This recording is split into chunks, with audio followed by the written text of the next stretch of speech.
दोस्तों, जैसे कि हमने इससे पहले वाले वीडियो में जाना कि कैसे हम प्रचंड गति से ब्रह्मांड में यात्रा कर रहे हैं, अब इस वीडियो में हम जानेंगे कि जब हम इतनी तेज गति से यात्रा कर रहे हैं कि हर दिन हम अंतरिक्ष में करोड़ों किलोमीटर दूरी तय कर लेते हैं, तो फिर हमारा दिमाग इसको अनुभव क्यों नहीं कर पाता।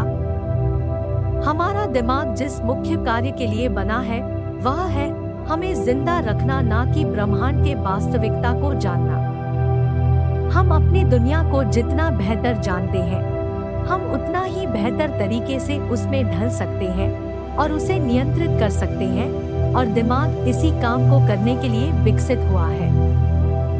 हम अपने आसपास की दुनिया को समझते हैं अपने दिमाग या मस्तिष्क के माध्यम से।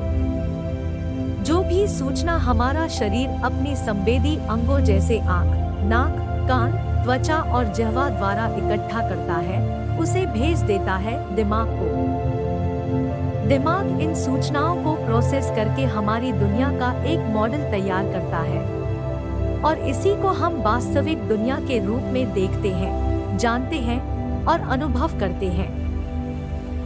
चूंकि हम सभी विचारों से अलग अलग होते हैं, इसीलिए हम सभी एक ही दुनिया में रहते हुए भी इसे अलग अलग अनुभव करते हैं, लेकिन उन सारे अनुभवों का आधार सर्वाइवल ही होता है।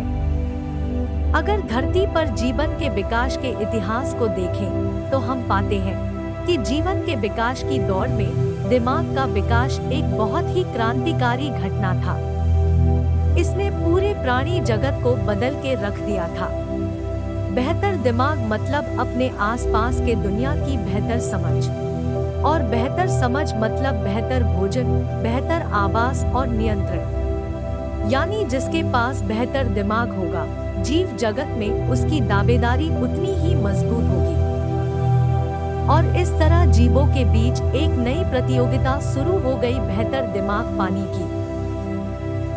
समय के साथ प्रतियोगिता बढ़ता गया और दिमाग बेहतर होता गया, जिससे नए और जटिल प्राणी विकसित होते गए। आगे चलकर इस होड़ ने बंदरों जैसी प्रजाति को जन्म दिया, जो बाद में चिंपैंजी जैसे जीवों में विकसित हुए। ये हमारे पूर्वज थे। इन चिंपैंजी जैसे दिखने वाले प्राणियों से आदि मानव विकसित हुए और आदि मानव से आधुनिक मानव। बेहतर दिमाग की वजह से इन्होंने पत्थरों का इस्तेमाल हथियारों की तरह करना सीख लिया। इन हथियारों ने जीवन के संघर्ष को कम कर आसान बना दिया। आसान जिंदगी ने जिज्ञासा को बढ़ावा दिया। जिज्ञासा प्रकृति के रहस्यों को जानने की, समझने की।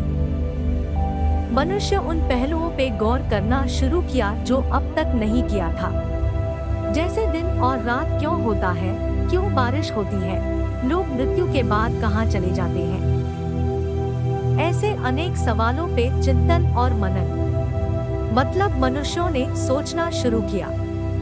ये अभूतपूर्व घटना थी। इस क्रम में मस्तिष्क और विकसित और सोचने समझने के लिए उपयोगी होता रहा, लेकिन मस्तिष्क द्वारा सूचना इकट्ठा करने की भूख शांत नहीं हुई, और मनुष्य नाम का ये प्राणी जिज्ञासु और जिज्ञासु होता गया।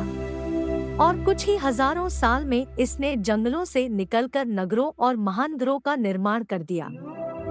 देखते ही देखते इसने छोटे मोटे हथियारों से स्पेसशिप तक बनाना शुरू कर दिया। हालांकि दिमाग का काम करने का बुनियादी तरीका आज भी वही है। ये सूचनाओं को इकट्ठा कर मॉडल बनाता है, और इस मॉडल को समझकर दुनिया को समझने की कोशिश करता है। यही तरीका है विज्ञान का भी काम करने का। हम वस्तुओं का असल प्रकृति नहीं समझ सकते, हम उसे अपने दिमाग के द्वारा बनाया गया मॉडल से ही समझ सकते हैं। और ये मॉडल ब्रह्मांड का वास्तविकता नहीं होता, बल्कि दिमाग का ब्रह्मांड को देखने का अपना तरीका होता है। मिसाल के तौर पर हम अपने आसपास कई रंगों को देखते हैं, लेकिन यह रंग हमारे दिमाग का उपज होता है। जैसे हर वस्तु तो एटम से बना होता है, और एटम्स का कोई रंग नहीं होता, तो ये रंग आता है कहाँ से? दरअसल ये रंग हमारा दिमाग पैदा करता है, ये वस्तुओं की असल प्रकृति नहीं होती। हमारा गैलेक्सी कितनी गति से यात्रा कर रहा है, सर्वाइवल के लिए ये जानना महत्वपूर्ण नहीं था। महत्वपूर्ण था कि खाना कहाँ मिलेगा, रहने के लिए कौन सा उपयुक्त जगह है। और मस्तिष्क ने यही पता करने में दक्षता हासिल की, क्योंकि यह सर्वाइवल के लिए जरूरी था।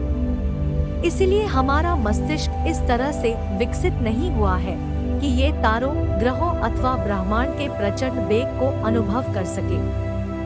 ये विकसित हुआ है हमें जिंदा रखने के लिए और इसके लिए जरूरी कामों को करने के लिए।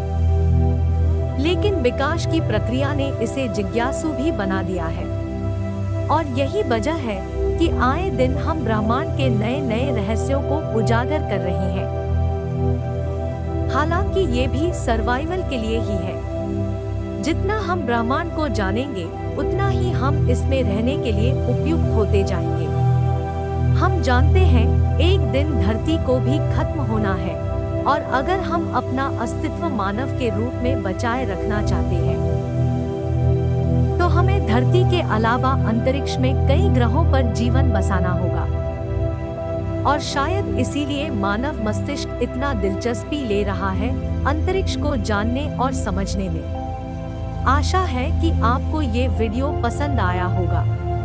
ऐसे ही जानकारियों के लिए हमारे साथ जुड़े रहें और चैनल को जरूर सब्सक्राइब करें। मिलते हैं अगले वीडियो में कुछ और महत्वपूर्ण एवं रोचक जानकारियों के साथ। धन्यवाद।